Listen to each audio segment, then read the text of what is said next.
Et tel que je connais mon président Laurent Gbagbo, je parle pour lui parce que je suis avec lui. Donc, on est d'accord avec toi. Sauf que le président Laurent Gbagbo a lancé l'appel de Benoît. N'a pas dit que j'attends des gens pour venir attaquer la Côte d'Ivoire avec des armes. Sauf que le président Laurent Gbagbo a lancé l'appel. N'a pas dit que je veux détruire la Côte d'Ivoire ou bien je veux m'attaquer au pouvoir d'Alassane Dramane Ouattara avec des gens qui ont des armes. Il y a nuance. Le président Laurent Gbagbo précisa que si jamais tu t'approches de lui et qu'à travers lui tu veux le poignarder dans le dos, ou bien tu veux utiliser sa notoriété pour dire que comme Gbagbo a accepté qu'on soit ensemble, alors on va faire ce qu'on veut, il ne sera pas d'accord. Donc le président Laurent Gbagbo ne peut pas accepter que quelqu'un soit avec lui et puis décide de prendre des armes pour accéder au pouvoir. Donc quand toi, le neveu de l'oncle, tu dis quand tu marches avec n'importe qui, c'est n'importe quoi qui t'arrive. Quand toi tu es parti à la CPI là, tu marchais avec qui? N'importe qui? Parce que on t'a pris pour amener à la CPI. Donc Gbagbo Laurent était n'importe qui pour toi.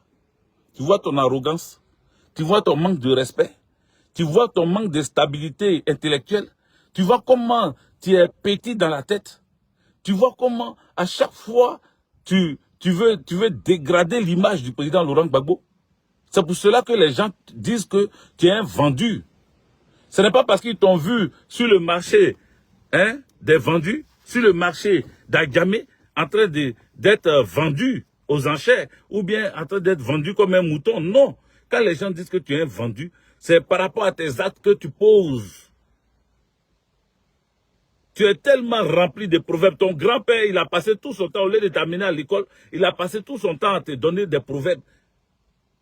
Donc, étant un enfant des proverbes, je crois que les proverbes devaient diriger ta vie. À travers les proverbes, là, tu devais comprendre que les aînés, on ne peut pas les descendre, les déstabiliser, les manquer de respect comme tu le fais.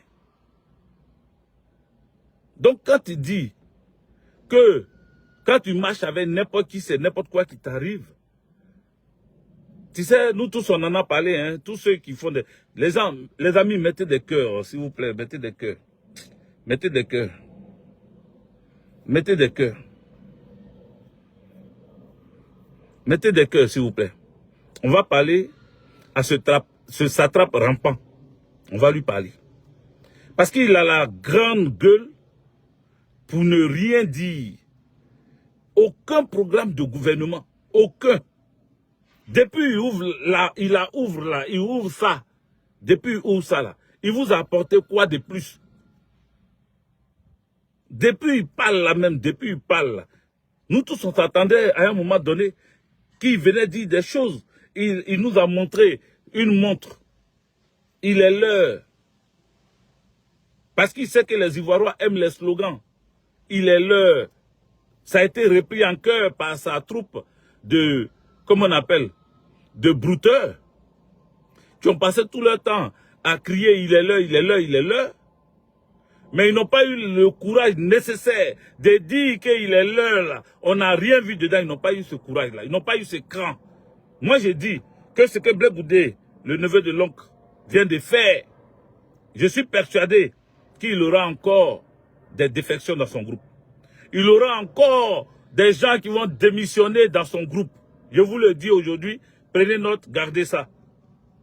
Enregistrez cette vidéo et puis ramenez-moi cette vidéo-là le jour que ces brouteurs-là vont décider de démissionner. Certains vont démissionner, en tout cas les plus intelligents et ceux qui ont compris que le combat de la Côte d'Ivoire doit se faire dans l'union, dans l'unité, ensemble pour atteindre un objectif commun. Ceux-là risquent de démissionner dans les jours à venir. Je vous le dis. Je vous le dis parce que dans les signatures qu'on avait vues la dernière fois, il y avait la signature du docteur Saraka. Saraka est le porte-parole ou le directeur de cabinet, je crois, du satrape rampant. Il est le porte-parole ou le directeur de cabinet, ou je ne sais pas, le chef de cabinet du satrape rampant qui est Blé Goudé. Mais il y avait sa signature à poser. Donc, il ne s'était pas attendu à un Blé Goudé avant de venir signer.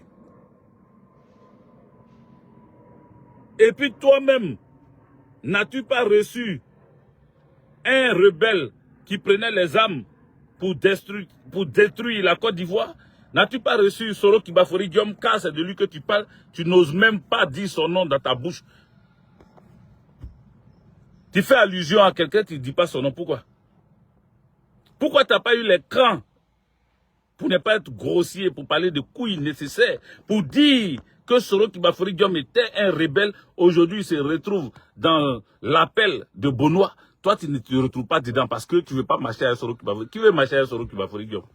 Moi non plus, je ne veux pas marcher à lui. Moi non plus, je ne veux pas marcher à lui. Mais mon papa dit qu'il a besoin de tous ceux qui veulent atteindre un objectif commun.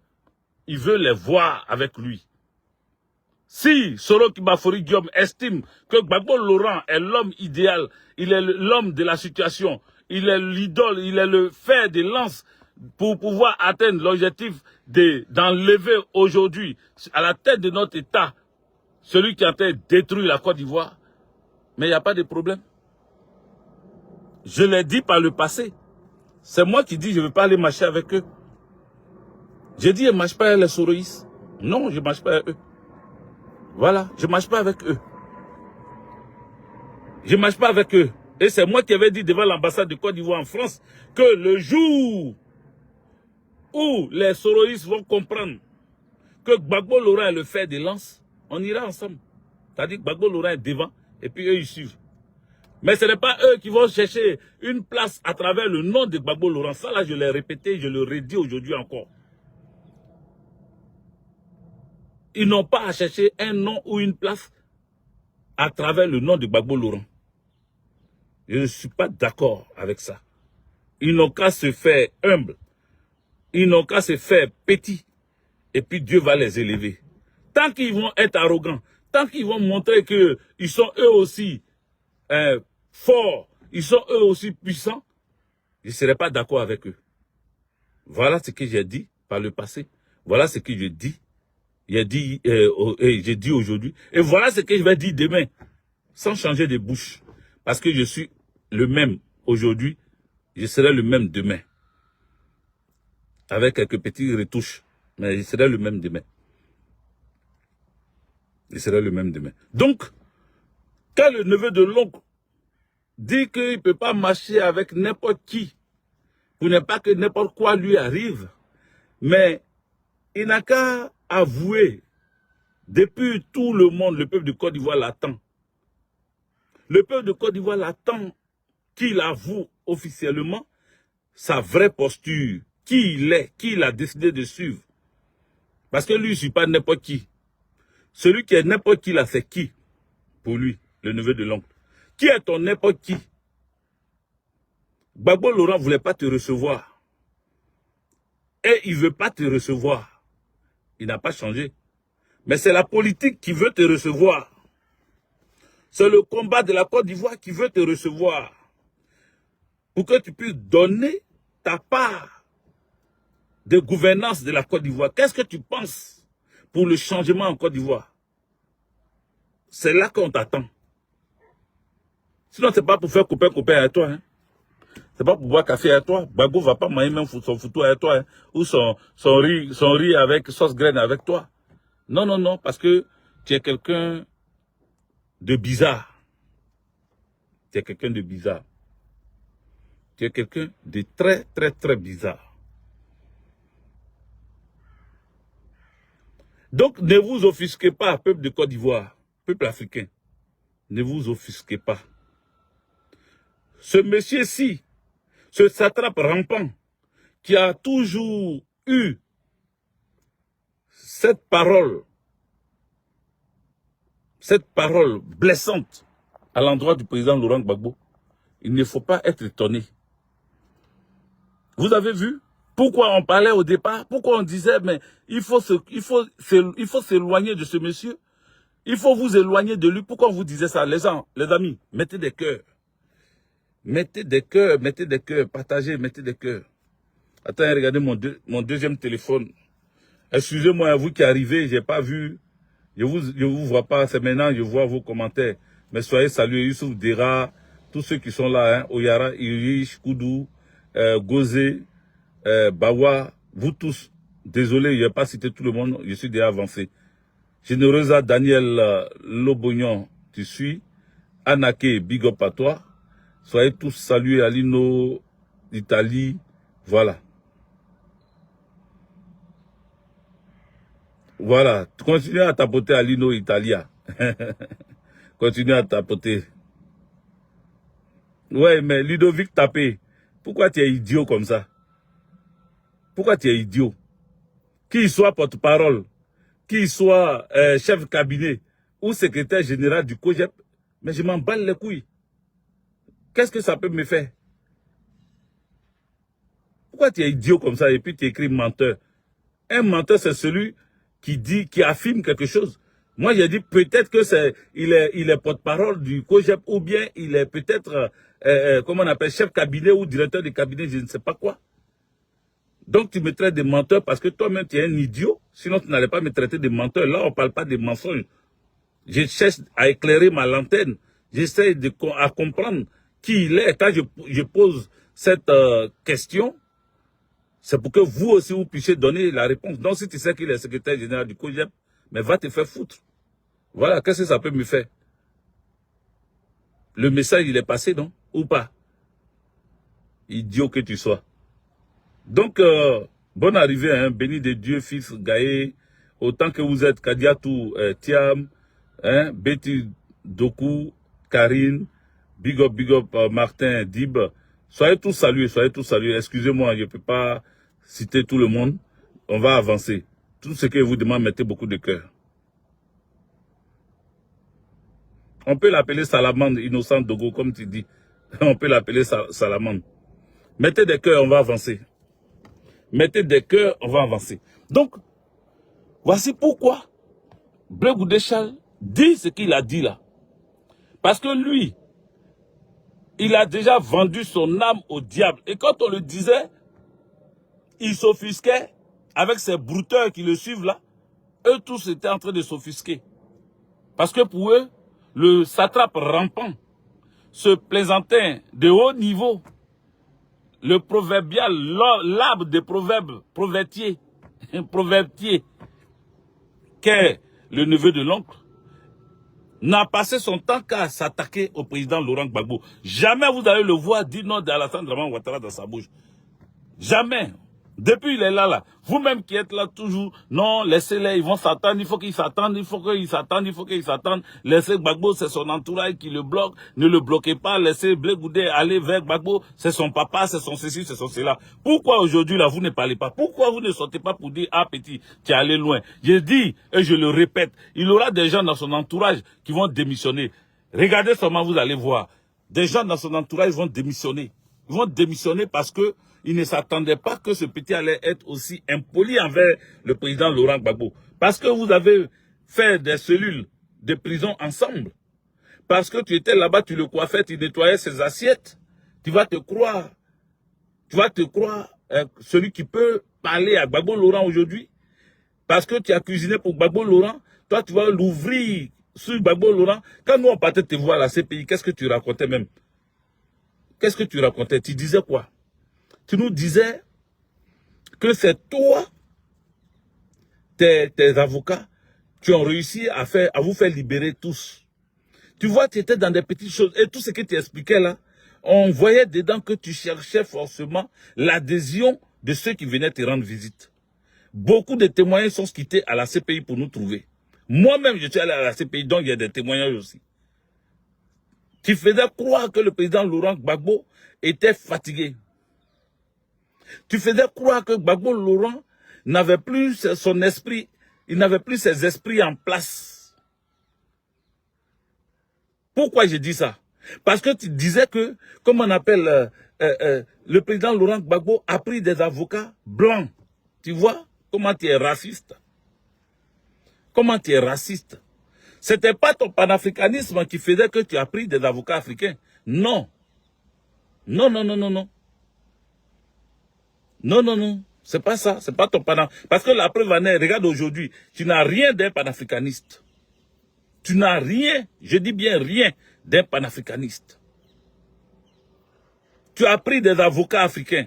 Tu as eu à me dire ça, moi, je suis témoin vivant. Les amis, mettez des cœurs. Vous voulez qu'on parle, non? On va parler. Parce qu'à un moment, je me suis calmé dessus.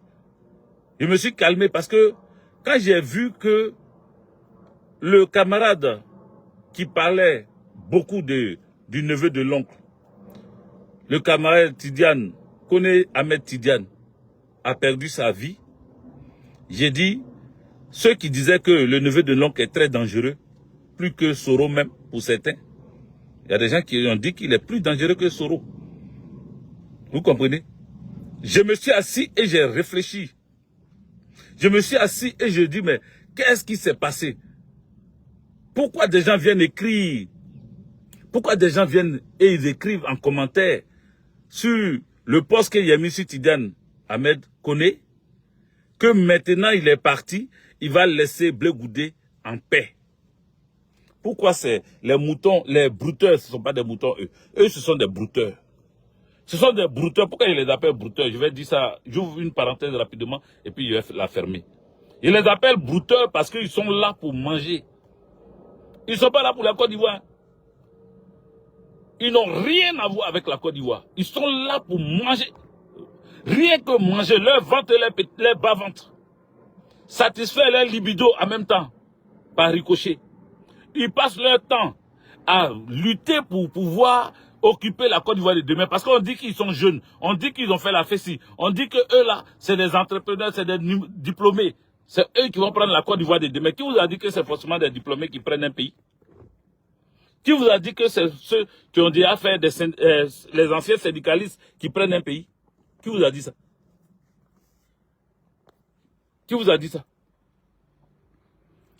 Ils portent leurs cravates avec des chemises serrées. Eux tous commencent à s'habiller. Parce qu'il a vu Emmanuel Macron porter chemise blanche avec cravate pour faire ses meetings ici en France. Donc depuis qu'il est quitté en prison, il est quitté à la haie là. Son nouveau style c'est de porter cravate, attacher son cou, se serrer dans une chemise, retrousser les manches. Ça c'est le typique d'Emmanuel Macron. La tenue qu'Emmanuel Macron porte quand il se trouve au milieu des gens à qui il veut parler. Donc comme c'est un copieur né, il vient s'habiller comme ça et il se croit trop intéressant. Avec en face de lui les éternels brouteurs politiques. Ils sont tous là. Ils imaginent qu'ils vont devenir DG, ils vont devenir président du comité d'organisation ou ils vont devenir PCA. Ils vont devenir PCA, président du conseil d'administration. Ils sont en train de réfléchir, ils vont peut-être occuper au trésor, ils vont travailler au trésor, ils vont devenir des personnalités dans la Côte d'Ivoire de demain. Et quand ils se regardent entre eux, ils se disent, ah, lui là, c'est un futur ministre, hein. Lui là, c'est un futur chose, hein, DG, hein. Peut-être que Sraka ou, comment il s'appelle, je ne sais pas qui encore sera Premier ministre, hein. Ils sont en train de, t'as dit, ils se regardent entre eux, et puis ils sont en train de se donner, hein, des nominations virtuelles ou des nominations, hein, des songes ou de rêves. Voilà leur travail. Voilà ce qu'ils ont décidé de faire. Voilà ce qu'ils ont décidé de faire. Vous comprenez? Donc pour eux là, suivre le neveu de l'oncle, le satrape rampant, pour eux, c'est un avenir meilleur. Nous, on ne suit pas Gbagbo Laurent pour être ministre. Pourtant, on est ministrable. Oui. Bien sûr qu'on peut être ministre. Et moi-même, si je suis ministre, je peux revendiquer même être ministre demain. Gbagbo va prendre le pouvoir en 2025 là. Je peux revendiquer être ministre parce que mon combat assume, mon combat est confirmé, mon combat montre que si je prends la Côte d'Ivoire de demain, je ne pourrai jamais faire comme vous et faire comme ceux qui sont là actuellement. Jamais. Le ministère, comme monsieur me confie, le ministère de l'Intérieur par exemple. La Côte d'Ivoire que tu vois là, ne sera pas la Côte d'Ivoire comme maintenant. Parce que je vais tellement gérer ce ministère-là que tu diras, lui là, j'ai cru qu'il n'allait pas. Parce que toi-même, tu as eu à dire que tu souhaites que je sois ton Dogo Blé. je sois ton Dogbo-Blé. Pourquoi tu as dit Dogbo-Blé? Dogbo-Blé a été nommé commandant de la garde républicaine sous qui? Sous Gbagbo Laurent. Donc c'est un visionnaire. Si tu prends son commandant de la garde présidentielle, garde républicaine, tu le prends en exemple, ça veut dire que Gbagbo Laurent est un visionnaire, il sait qui il prend. Il sait qui prendre aussi. Il n'a pas pris n'importe qui pour être le commandant de la garde républicaine. Donc quand toi tu ouvres et qu'en face de moi tu dis tu es mon Dogbo-Blé, tu n'as même pas dit tu seras, tu dis tu es mon Dogbo-Blé, c'est parce que tu sais que j'ai quelque chose en moi qui te démontre que je suis intègre. Parce que l'intégrité pour moi, c'est très très très important. L'intégrité pour moi, c'est très très très très important. Je suis très intègre. Et je suis un homme digne. Et ce combat que je mène ce combat, je le mène avec beaucoup d'abnégation, avec beaucoup de sérieux. Je le mène avec mes tripes. Donc, je suis ministrable. Et moi, je sais que je n'ai pas besoin de 300 000 diplômes pour être ministre en Côte d'Ivoire. Oui. Ma compréhension de la politique ivoirienne peut me donner ce poste. Mais je ne me bats pas pour ça. Je me bats pour que, dans un premier temps, l'homme qui peut verrouiller, l'homme qui peut serrer les boulons, l'homme de la situation de la Côte d'Ivoire, que la Côte d'Ivoire vit aujourd'hui, qui est le président Laurent Gbagbo, l'homme qui peut nous redonner notre souveraineté militaire, notre souveraineté économique, il s'appelle Laurent Gbagbo. Il faut que je me batte pour que lui, il soit là où il faut, pour que lui qui est là où il faut, puisse retrouver les autres là où ils sont. Si tu m'as donné le ministère de la Défense, si tu t'es trompé, et là je ne parle pas de toi, je continue de parler du président Laurent Gbagbo. Si le président Laurent Gbagbo s'est trompé pour dire avec Guigui, tu es ministre de la Défense là,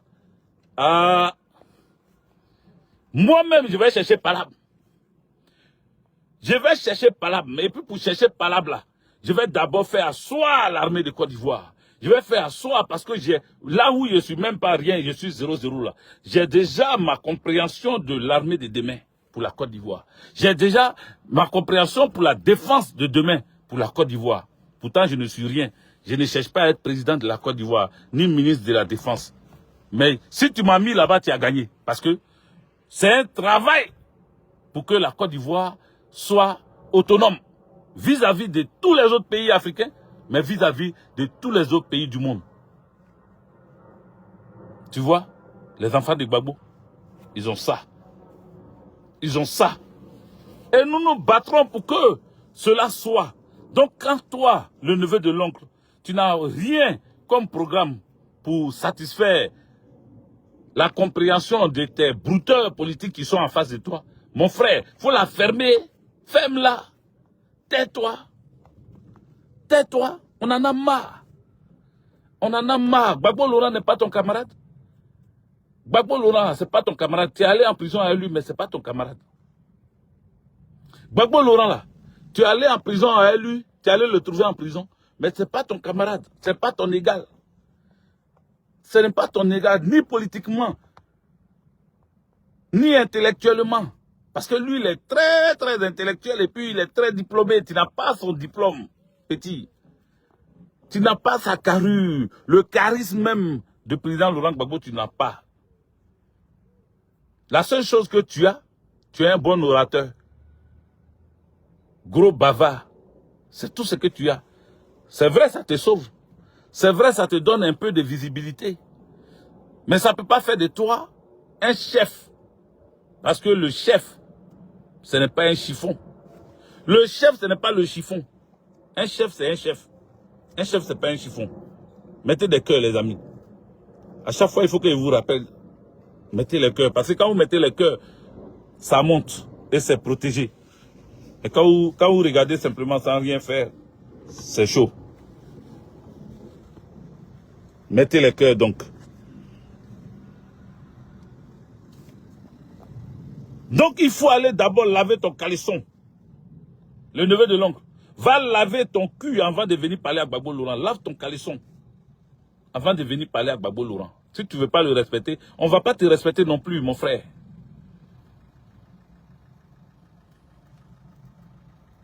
On ne va pas te respecter, frère.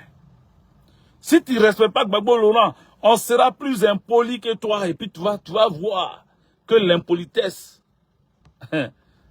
on ne va pas acheter ça, c'est gratuit, c'est cadeau.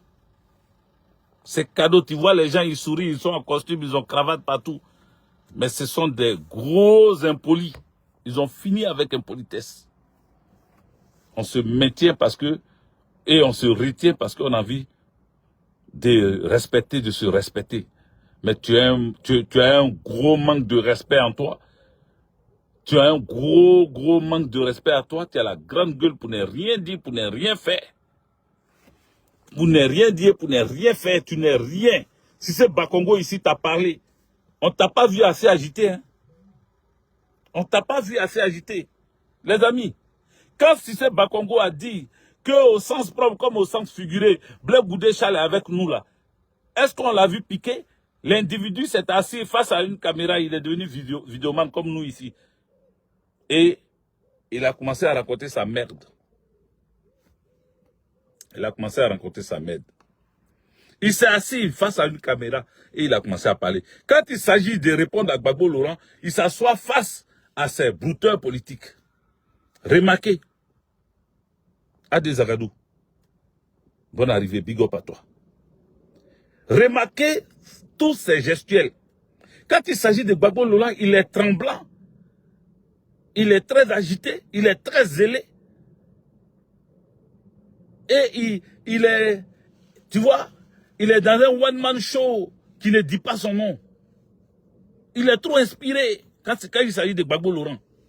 Mais quand les sieurs des gens de Ouattara, Draman, Alassane, quand Cissé Bakongo, par exemple, dit que tu es avec nous au sens propre comme au sens figuré, le neveu de l'oncle, tu aurais dû être aussi agité comme tu l'as fait face à Gbagbo Laurent. Tu aurais pu trembler comme tu l'as fait.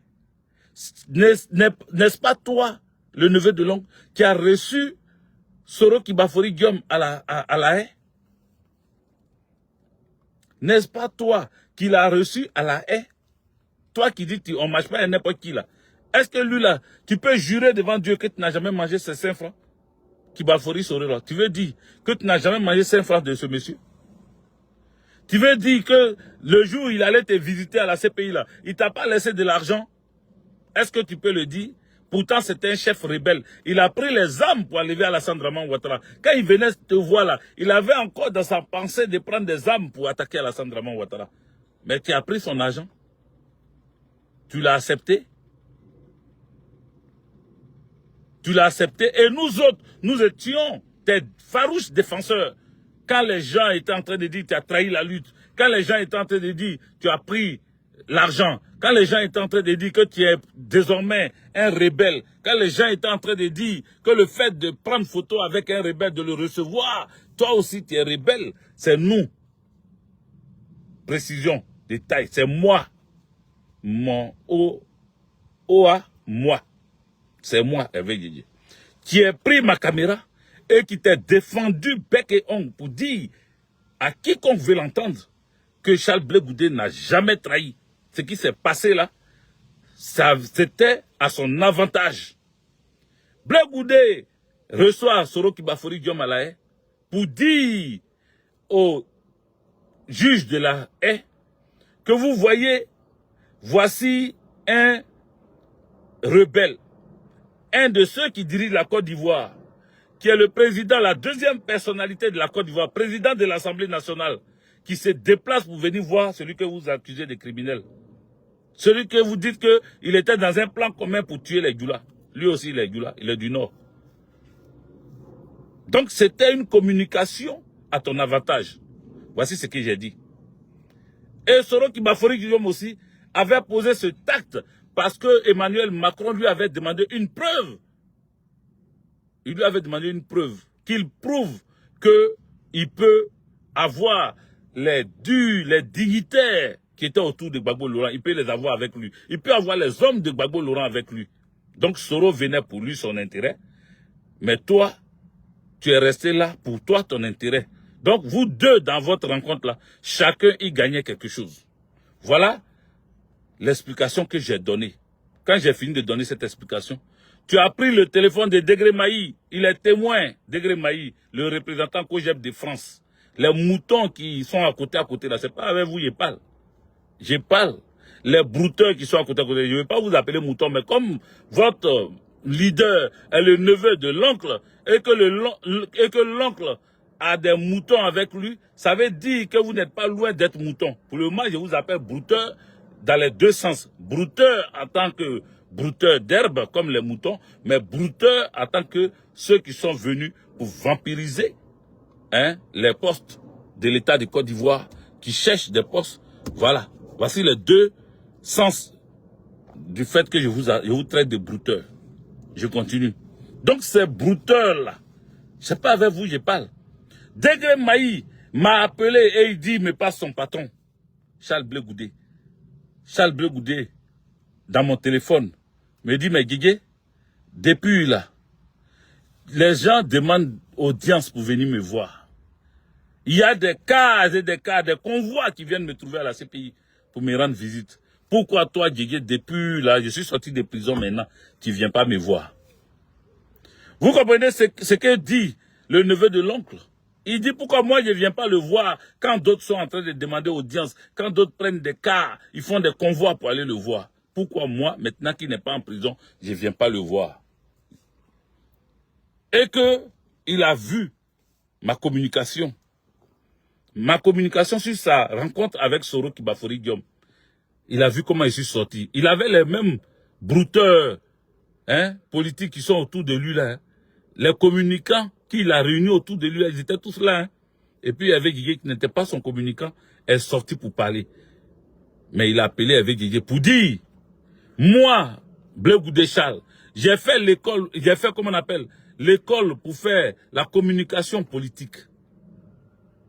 Mais toi, je sais pas, ta communication là, waouh. Je ne change pas de langage, hein. Et j'ai un témoin, et mon témoin n'est même pas de mon camp. Parce que j'étais seul dans ma voiture quand il m'a appelé. Sauf que Dieu merci, lui n'était pas seul. Celui que je prends à témoin, qui peut jamais nier, parce que s'il nie ça, Dieu même va le frapper. Il s'appelle Degré Maï. Degré Maï est le représentant COJEP France. C'est son téléphone, il a utilisé pour me parler, le neveu de l'oncle. Vous comprenez? Donc Degré Maï était témoin quand le neveu de l'oncle était en train de me qualifier de grand communicateur. Est-ce que vous comprenez l'histoire? Est-ce que vous comprenez? Bonjour, madame.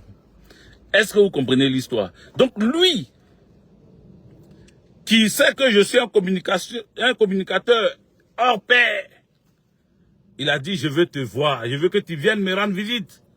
Je vais te dire merci. Je veux que tu viennes me voir. Je vais encore te dire merci. Donc moi, je me suis dit, pourquoi tu me dis merci au téléphone et tu veux me voir pour me dire merci? À l'époque, j'étais avec l'Amazon 3D Maïliba, paix à son âme. Et elle avait dit oui, mais comment on appelle, peut-être qu'il veut te donner l'argent maintenant. Parce que s'il t'a remercié au téléphone et qu'il veut te voir sur place, c'est qu'il veut te donner l'argent. J'ai dit à l'époque, si jamais il enlève ne serait-ce qu'un billet, n'importe quel billet dans sa poche, pour dire que Hervé Guégué tient parce qu'il veut te remercier, je lui dirais, je ne suis pas à vendre. J'étais défendu parce que pour moi, c'était très logique, parce que je suis un analyste politique. J'ai fait l'école politique, j'ai étudié la politique en France ici. Mais j'ai appris la politique en Côte d'Ivoire avant de venir en France ici. Donc je sais comment communiquer selon ma compréhension de ce que je vois. J'ai vu deux personnes. Tu m'as jamais appelé pour m'expliquer pourquoi tu as reçu Soro Kibafori Diom. Mais moi seul, mes analyses ont tiré, c'est-à-dire la conclusion de mes analyses ont été appréciées de tous. Ça a calmé l'ardeur, la colère de ceux qui t'ont vu avec Soro Kibafori Diom.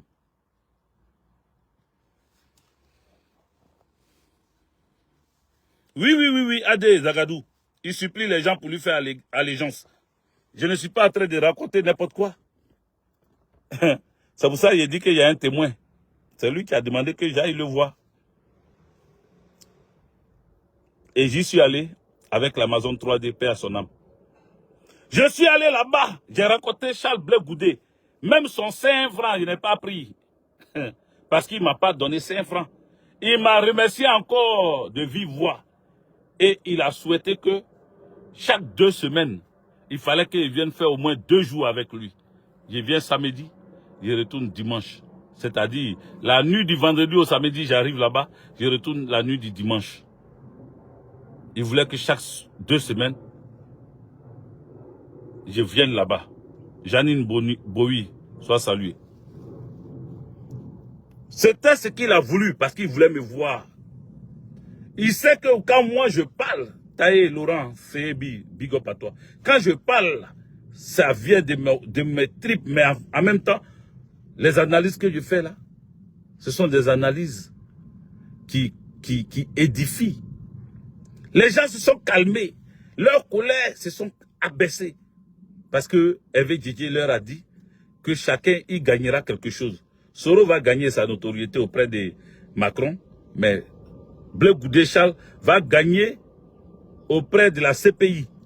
Parce qu'on ne les avait pas encore laissés définitivement. Ils étaient encore aux mains de la CPI. Voici comment, quand je suis allé, j'ai été reçu. Mais il a dit des choses.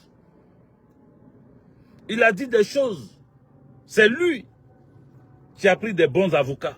C'est lui qui avait des avocats africains. Il allait jusqu'à dire que ces tenues qu'il porte là, ce sont ces tenues-là qui montraient qu'il était panafricaniste. Et que lui, il voulait faire la publicité, c'est-à-dire, voici un mannequin qui était à la CPI. Il était assis là-bas pour faire du mannequinat. Il montre les vêtements africains, camerounais, sud-africains, tout ce qu'il trouvait zimbabwéen, il trouve habits maliens, il trouve... C'est ce qu'il portait seulement, pour montrer aux gens. Et lui-même, il le dit, qu'il faisait ça pour montrer que... comment on appelle, valoriser l'Afrique. C'est pas mauvais valoriser l'Afrique. Quand Gbagbo Laurent s'habillait dans son costume, c'est pas parce qu'il voulait maudire l'Afrique. C'est pas parce qu'il voulait salir l'Afrique. C'est pas parce qu'il n'était pas fier d'être africain. Quand Gbagbo Laurent a pris des juifs pour pouvoir être ses avocats, c'est pas parce qu'il méprisait les avocats ivoiriens ou ivoiriennes. Quand Gbagbo Laurent a pris les avocats juifs, c'est parce que ce sont les juifs, à travers les Nicolas Sarkozy, cet Hongrois de merde, qui l'ont amené à la CPI. Et comme c'est les juifs qui gèrent ce monde, il fallait prendre des juifs. Qui est mieux placé qu'un juif pour comprendre que les juifs ont souffert, mais que les noirs ont aussi souffert, plus que les juifs. 400 ans d'esclavage. Jusqu'à aujourd'hui, 400 ans, on doit ajouter même peut-être 500 ans. Puisque jusqu'à aujourd'hui, on continue d'être esclavagisés. On continue de nous piétiner. On continue de nous considérer comme des sous-hommes. On continue de nous arracher notre richesse par la force. On continue de nous écraser, violer nos enfants, violer nos filles. On continue de pervertir nos enfants. On continue de nous coller des images. On continue de nous salir. On continue de ne pas prendre en compte les preuves que nous on envoie quand on est humilié, quand on nous attaque, quand on nous viole notre espace. On ne prend pas en compte ce que nous disons. On continue d'acheter à bas prix comment on appelle ça? Nos matières premières. Rien n'a changé. Donc, au lieu de 400 ans d'esclavage, on dit à 500 ans, 600 ans, 1000 ans d'esclavage. On est encore dedans. Donc, nous-mêmes là, notre sort est pire que pour les juifs. Donc, que les gens arrêtent de penser que Gbagbo Laurent a pris ces juifs-là parce qu'il voulait faire plaisir aux juifs. Non, il les a pris parce qu'eux étaient mieux placés pour dire à Nicolas Sarkozy que mon frère, tu as attrapé Gbagbo Laurent, mais on te connaît, on sait ce que tu es, on sait ce que tu vaux, on sait ce qui se passe. Pendant que Charles Blé Goudé me disait à moi que qui mieux que les avocats ivoiriens Qui mieux que les avocats ivoiriens connaît l'histoire politique de la Côte d'Ivoire, ce qui s'est passé dans le pays? Qui mieux que eux? Mais il voulait tout faire pour montrer qu'il était mieux que le président Laurent Gbagbo. Parce que, à votre avis, c'était quoi le but alors? Quand il explique tout ça, le but recherché, c'est quoi? Le but recherché, c'est quoi? Quand il te fait comprendre que Gbagbo Laurent a commis des erreurs parce qu'il aurait dû s'emparer du pouvoir par la force, lui qui dit qu'il ne veut pas la force des armes. Mais quand tu demandes, quand tu dis que Gbagbo Laurent aurait dû tripatouiller les résultats des élections ou même accepter de cacher Youssouf Bakayoko dans un endroit clos, le filmer pour qu'il annonce que Gbagbo Laurent a gagné. Quand toi tu dis ça là, toi-même tu n'es pas plus qu'un braqueur. Toi-même, tu n'es pas plus dangereux que les rebelles, ceux qui ont pris les armes. Ceux qui ont pris les armes là. Tu es plus dangereux qu'eux. Donc, il ne faut pas nous faire croire que toi, tu es trop démocrate. Il ne faut pas nous faire croire que toi, tu es trop saint. Tu n'es pas un saint. Tu as été sauvé par le gong. Qui était le gong? Gbagbo Laurent. Son nom est puissant. La présence de Gbagbo Laurent à la CPI devait libérer tous les prisonniers qui traînaient autour de lui. Oui, oui, oui, oui, oui. Parce que son nom est un nom fort, puissant. Toi, greffé à son nom, ça t'a libéré des prisons. Ce n'est pas tes avocats. C'est Gbagbo Laurent qui t'a fait sortir de prison. Dis-lui merci. Au lieu de venir tout le temps le descendre, au lieu de venir tout le temps l'humilier, au lieu de venir tout le temps montrer à quel point tu es inutile à la société. Gbagbo Laurent n'est pas ton égal. Il ne sera jamais ton égal. Et Gbagbo Laurent n'a pas besoin de toi dans cette main tendue. Quand il a ouvert les bras, il a ouvert les bras pour ceux qui souffrent et qui voient les Ivoiriens et les Ivoiriennes souffrir. Il n'a pas ouvert les bras pour ceux qui sont là en train de ramper derrière l'argent, qui font du poti-pota tous les jours à la présidence de la République pour qu'on puisse leur permettre de vivre leur vie de louga. Ce n'est pas pour ceux-là que Gbagbo a ouvert les bras.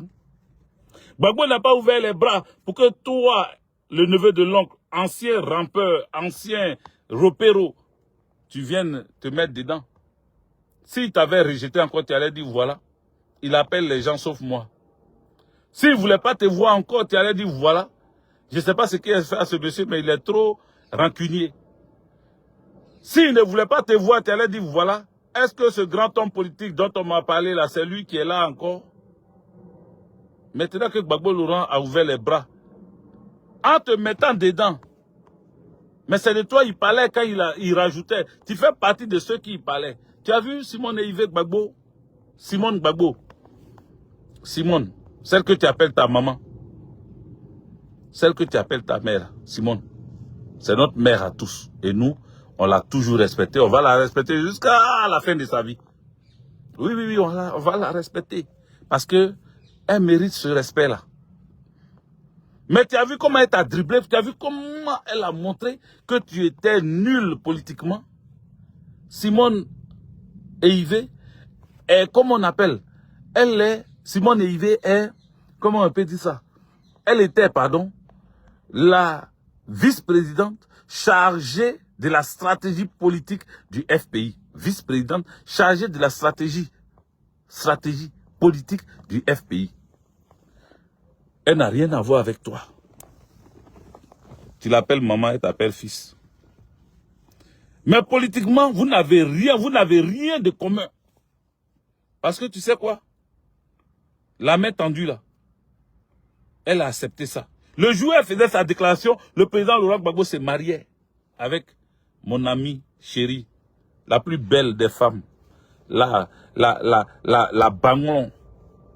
Il se mariait avec Nadi Gbagbo. Quand Simone Eivé faisait la déclaration de tous les partis politiques qui ont accepté. Elle fait partie des stratégies. Vous comprenez? Vous comprenez?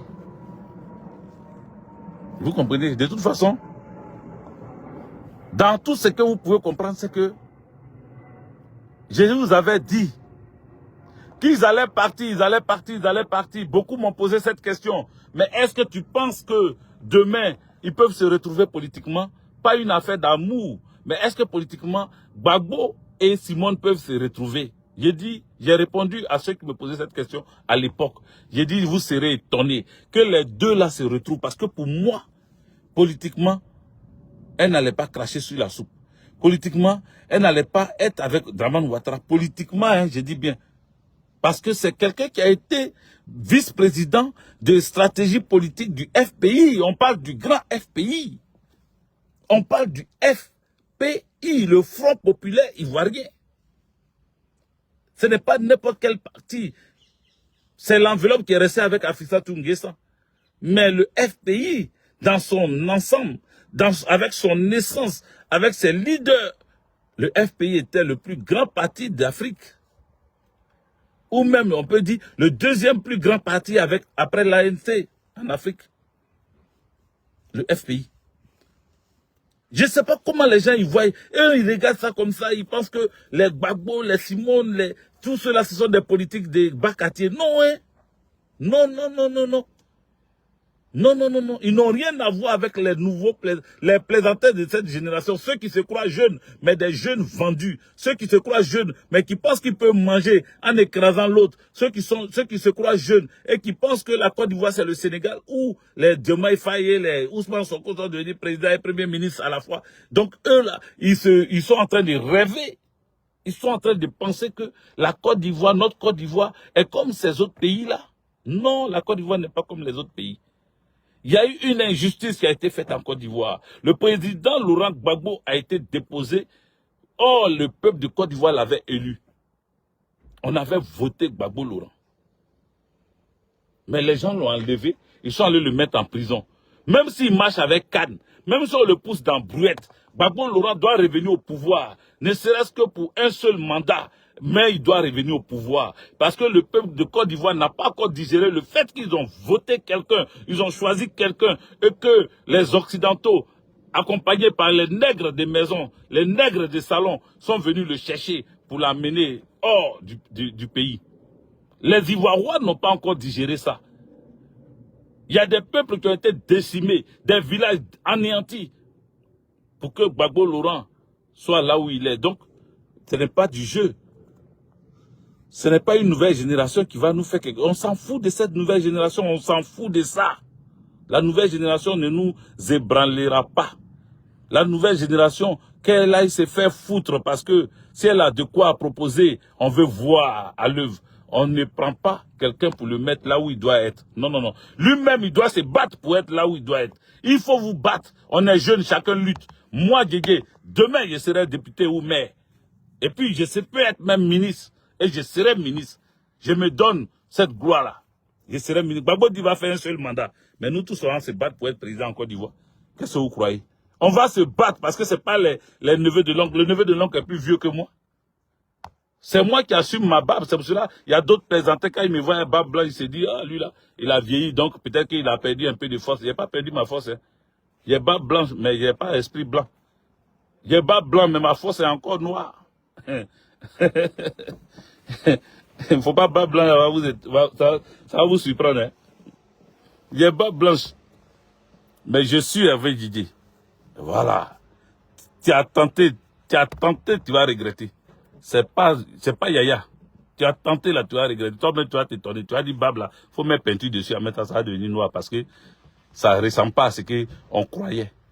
Les amis, Blé Goudé Charles là, nous là, si Gbagbo Laurent a fini ses 5 ans, il a fini. Nous tous là, on va aller ensemble. On va aller à ça. Oh, on va aller à ça. Pays là, on va prendre. Parce que nous, on a compris le combat de Gbagbo Laurent. On ne sera pas comme les plaisantins des asticots qui viennent emmerder les gens. Faire croire qu'ils sont arrivés. Ils ne sont pas du tout arrivés. Ils ne sont rien, chers amis. Ils ne sont rien. Ils ne peuvent rien être dans notre pays.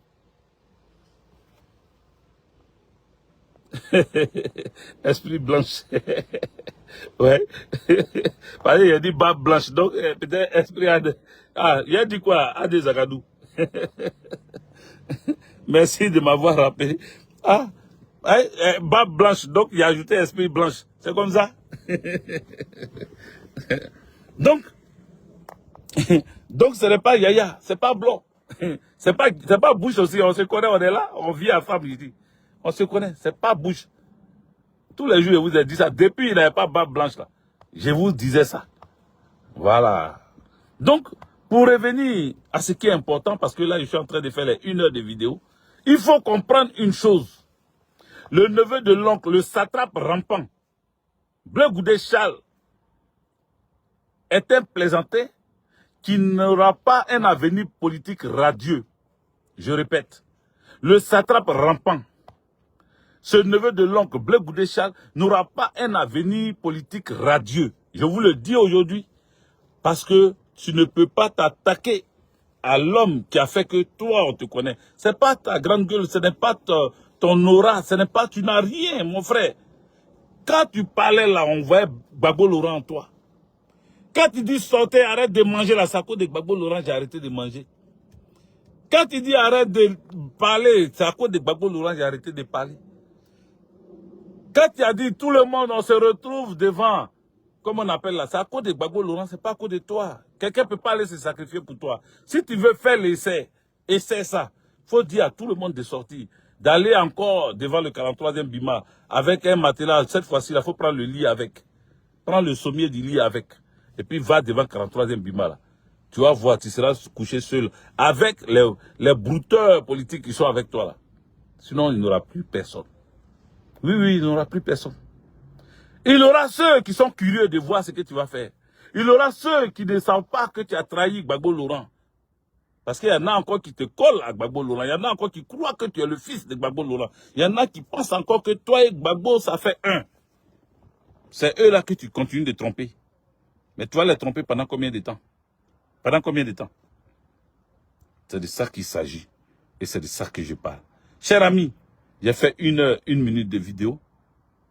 Je ne vais pas m'éterniser. Je voulais répondre à ce satrape rampant, Bleu Goudé Charles, que je ne suis pas d'accord qu'il manque de respect au président Laurent Gbagbo. Je ne suis pas d'accord. Mais je ne suis pas lui. Et ce que je veux lui dire, pour ajouter, c'est que Gbagbo Laurent n'a pas besoin de lui, forcément. Parce qu'il n'est rien. Il n'est rien, ni son parti politique. Parce que son parti politique n'est parti politique que dans lui, sa tête. Puisque ce parti n'est pas reconnu officiellement. Donc, il n'est que parti politique que dans sa tête pour le moment. Mais on veut lui donner l'habit de parti politique.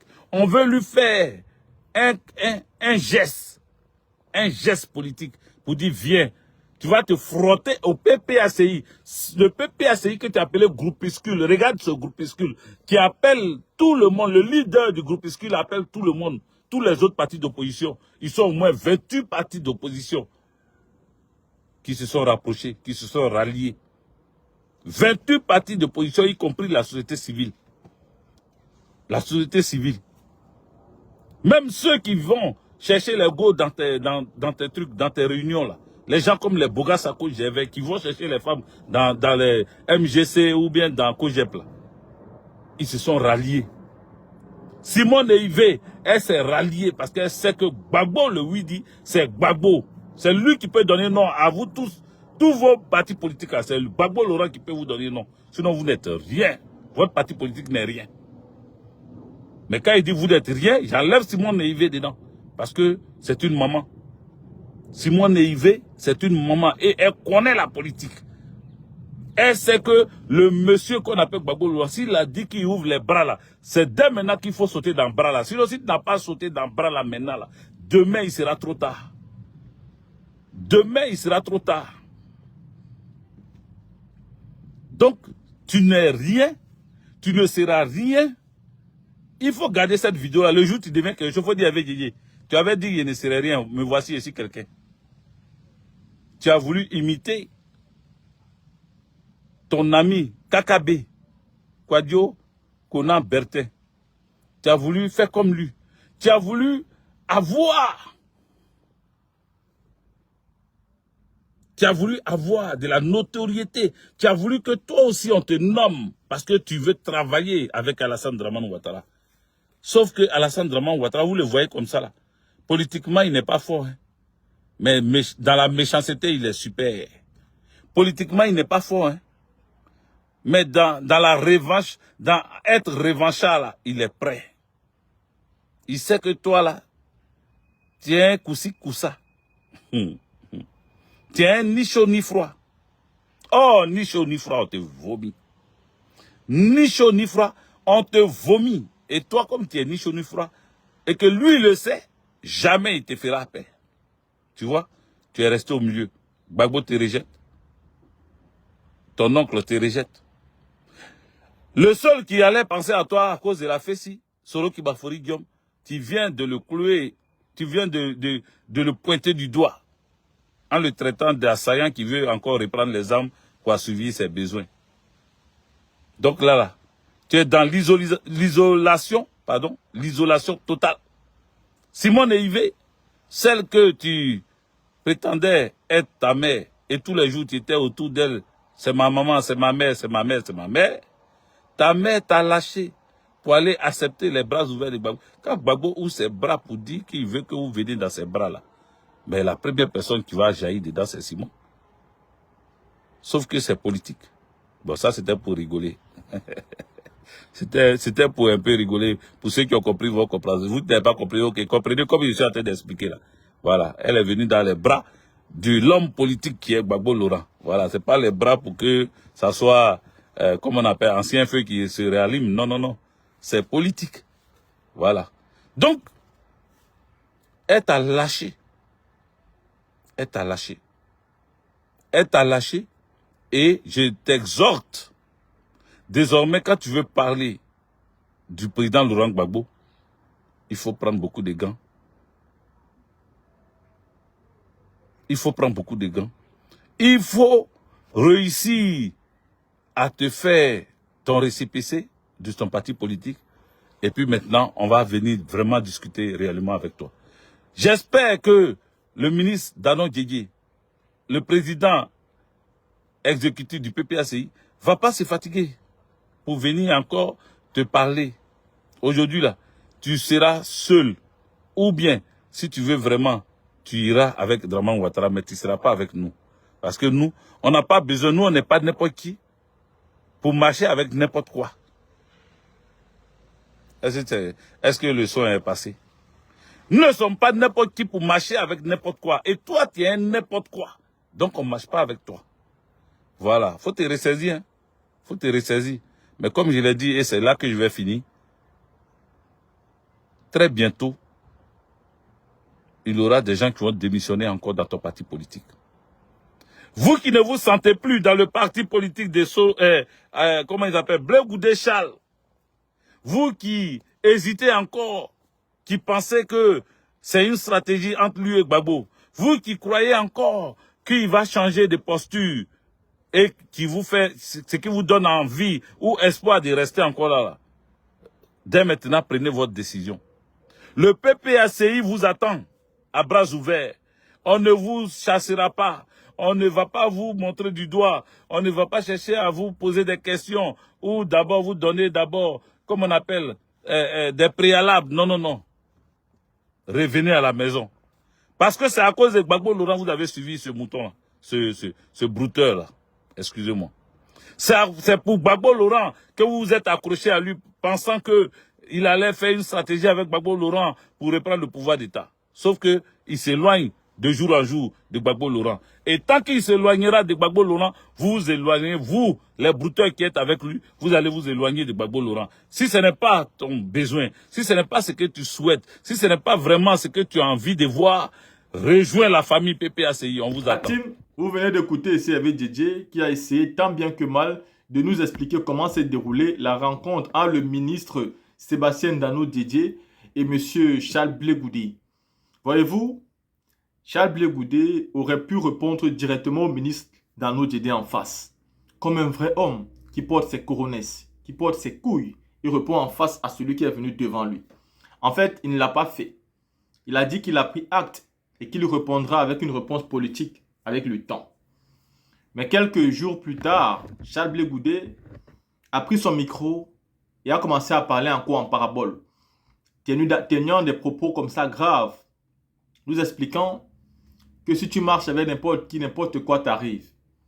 Pour nous expliquer qu'il a marché hier avec le président Laurent Gbagbo, voilà pourquoi il est parti en prison et donc il n'est pas prêt de recommencer. Aujourd'hui, il estime que marcher avec ceux qui sont au pouvoir, ce sera la meilleure des choses parce qu'eux ne sont pas n'importe qui et n'importe quoi ne pourrait pas l'arriver. Charles Blé Goudé, est-ce qu'il a vraiment changé? Non, il n'a pas changé. Dans ce sens qu'il ne s'est pas battu pour que le président Laurent Gbagbo arrive au pouvoir. Il est arrivé quand le monsieur était déjà. Il n'a jamais mené un combat, non. Voilà pourquoi il dit toujours, Blé Goudé et Soro sont différents. Soro a mené un combat. Son combat n'était pas noble. Son combat n'était pas juste, le combat de Soro. Ni juste, ni noble. Mais il a mené un combat. Naïvement, il croyait en ce combat. Il croyait en cette conviction. Blé n'a pas mené de combat. On a tenu sa main, on lui a mis dans la mangeoire et il s'est senti bien positionné. Alors, il a cru bon de faire semblant d'avoir une conviction politique comme ses anciens compagnons. Mais dès que ce pouvoir est tombé, depuis sa position à la haie, il n'a pas hésité d'attaquer le président Laurent Gbagbo. Je pense que Charles Blé Goudé lui-même n'avait pas encore mesuré à quel point le président Laurent Gbagbo était aimé, considéré par tous les Ivoiriens, mais aussi tous les Africains. Je pense que c'est maintenant que Charles Blé Goudé se rend compte que ce monsieur n'est pas n'importe qui. Il ne s'agit pas simplement du monsieur qui était au pouvoir. Charles Blé Goudé n'a jamais connu Gbagbo. Il n'a jamais connu les convictions pour lesquelles le président Gbagbo s'est même battu. Charles Blé Goudé pense réellement que Gbagbo c'est n'importe qui comme lui et qu'il pourrait prendre l'argent et gagner ce man-là sur le terrain. Non. Un homme qui a combattu le président Félix Houphouët-Boigny, qui a fait 40 ans d'opposition sans porter les armes. Un homme qui a une conviction et un idéal pour son pays. Monsieur Charles Blé Goudé, cet homme n'est pas n'importe qui. Cet homme n'est pas n'importe qui. Même les Thomas Sankara ont été combattus. Les Nelson Mandela ont été combattus. Les Kwame Nkrumah ont été combattus. Les Robert Oumniobe ont été combattus. Oui, ils ont tous été combattus. Les Muammar Kadhafi ont été combattus. Tous ces grands types-là, Ron Rollins, ils ont été combattus. Mais le moment est venu un jour où tout le monde les a reconnus en tant que grands soldats, grands combattants de la liberté. Nous avons dit que le président Gbagbo, on ne va pas le célébrer quand il va mourir. Quand il est encore vivant, on fera tout. Et le Burkina nous a pris en relais et nous disons merci. La team, vous avez écouté cette vidéo d'Hervé Djedje. En fait, Charles Blé Goudé n'est pas un homme, c'est une femmelette.